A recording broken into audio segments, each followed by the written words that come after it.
जय जय, दिए भी जय जय, दिए भी जय जय, दिए प्रेम भक्ति ले, हंसराज से त्याग शक्ति ले, धर्म भक्ति का राष्ट्र शक्ति का वो दिन मान उदय।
पृथ्वी दिवस है।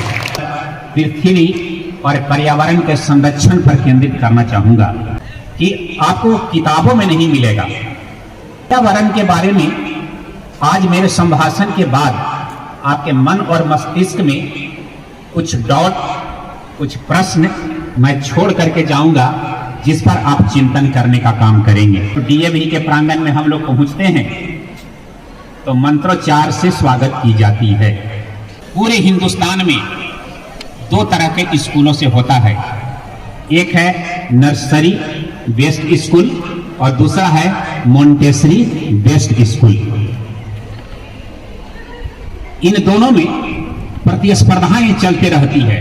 डीएवी के साथ उनकी प्रतिस्पर्धा चलती रहती है। हमारे बच्चों को वो शिक्षा तो जरूर देते हैं, लेकिन बदले में हमारे बच्चों से वो धर्म को छीन लेते हैं। लेकिन यही डीएवी करता है कि बच्चों को धर्म को बचाते हुए नहीं, ज्ञान की अलख जगाने का काम करती है।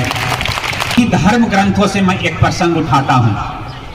यहां पर जितने हमारे बच्चे बैठे हुए हैं, कालिदास का नाम सुना है या नहीं सुना है आप लोगों ने?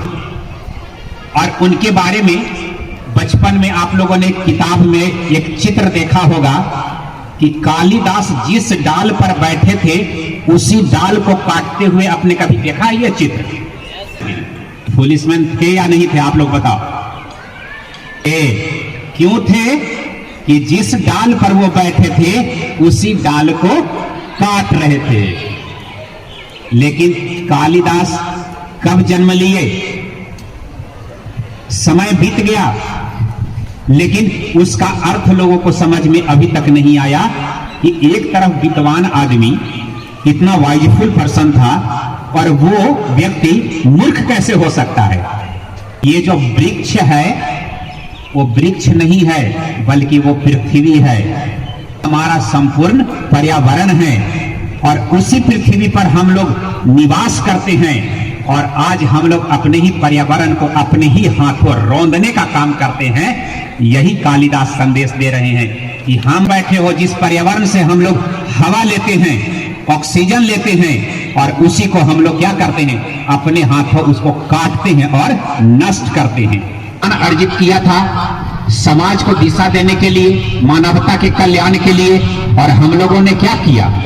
हम लोगों ने एक ऐसा बम का निर्माण कर लिया है कि जिस पृथ्वी पर हम लोग रहते हैं उसी पृथ्वी को समाप्त करने की कल्पना से ही शरीर सिहर जाता है।